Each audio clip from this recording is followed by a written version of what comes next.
Pneumothorax, golden notes. Classification. Primary pneumothorax if there is no underlying lung disease. Secondary pneumothorax if there is.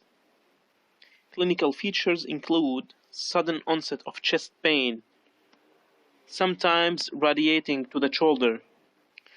Dyspnea may not be a dominant feature. A dry cough and a clicking sound if there is a left-sided pneumothorax, and Hamann signs, which is a crunching systolic sound hot over the sternal edge in mediastinal emphysema or left apical pneumothoraces. Remember that patients with Marfan syndrome are prone to recurrent pneumothoraces. Remember that if the history and examination are suggestive of pneumothorax and the patient is stable, so the most appropriate first step would be chest X-ray. Remember that every 1 centimeter of interpleural distance equal about 15%, which means when the average interpleural distance is 1 centimeter, then the approximate size of pneumothorax is 15%. When suspect a recurrent pneumothorax, then the CT would be a logical next step. Primary pneumothorax. Spontaneous primary pneumothorax is defined as age less than 50 years old, no significant smoking history, no evidence of underlying lung disease. It's caused by the rupture of apical pleural bulbs. I will upload a picture explain the management of primary pneumothorax. But remember, if size is more than 2 cm or the patient is breathless, then chest aspiration. If this fails, it's still more than centimeter or still short of breath, then a chest drain should be inserted. And if following aspiration the rim of air is less than 2 cm and the breathing has improved, then discharge should be considered with outpatient review. Remember that asthmatic should be always treated as a secondary pneumothorax. So, what is secondary pneumothorax? When the patient is more than 50 years and the rim of air is more than 2 cm and or the patient is short of breath, then a chest drain should be inserted.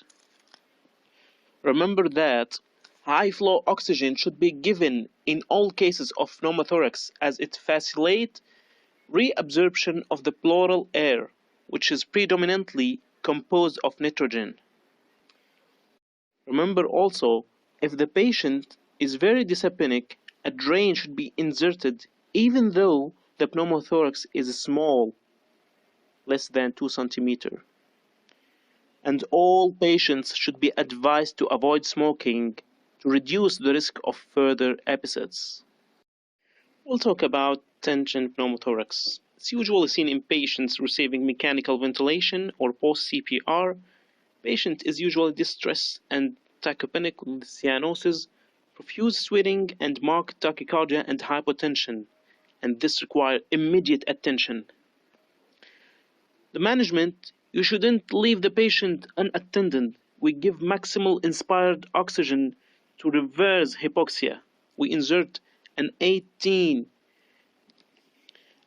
gauge, which is the green cannula, or the largest available, perpendicular to the chest wall into the second intercostal space and the mid-clavicular line on the side of the pneumothorax on clinical examination, where we hear a reduced breath sounds and the trachea deviated away.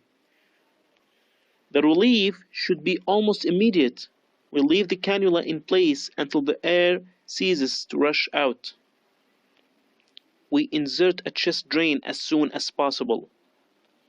If no air rushes out when the cannula is inserted, then the patient does not have a tension pneumothorax and the cannula should be removed fast.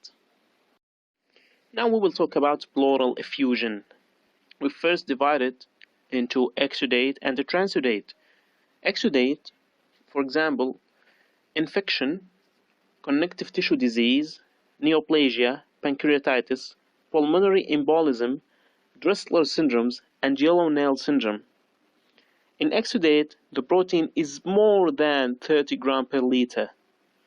Now, transudate, heart failure, hypoalbuminemia, for example, liver disease, nephrotic syndrome, malabsorption, hypothyroidism, and mixed syndrome. And here, the protein is less than 30 grams per liter in the effusion fluid.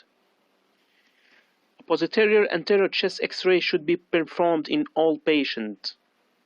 The ultrasound is recommended because it increases the likelihood of successful pleural aspiration and is sensitive for detecting pleural fluid septations. So ultrasound is the next most appropriate step after chest X-ray. Remember, ultrasound is better for pleural effusion than CT. This is an important point. Remember that if the protein level is between 25 to 35 grams per liter, then light criteria should be applied. In pleural infection, then the fluid is purulent and the pH is less than 7.2. Rheumatoid pleural effusion is characterized by low glucose less than 1.6 millimole per liter, high lactate dehydrogenase more than 700, low pH less than 7.2, high rheumatoid factor titer, and high cholesterol level. However, the majority of these effusions resolve spontaneously within 3 months and require no intervention. So when we see a low glucose, then we should think about rheumatoid arthritis, empyema, TB, malignancy, esophageal rupture, and lupus. A raised amylase in pancreatitis and esophageal perforation, a heavy blood staining, mesothelioma, pulmonary embolism, TB, malignancy. Indications for chest tube insertion in patients with an infected pleural effusion. Presence of organism on a gram stain of the pleural fluid. Frankly, purulent pleural fluid, pH less than 7.2.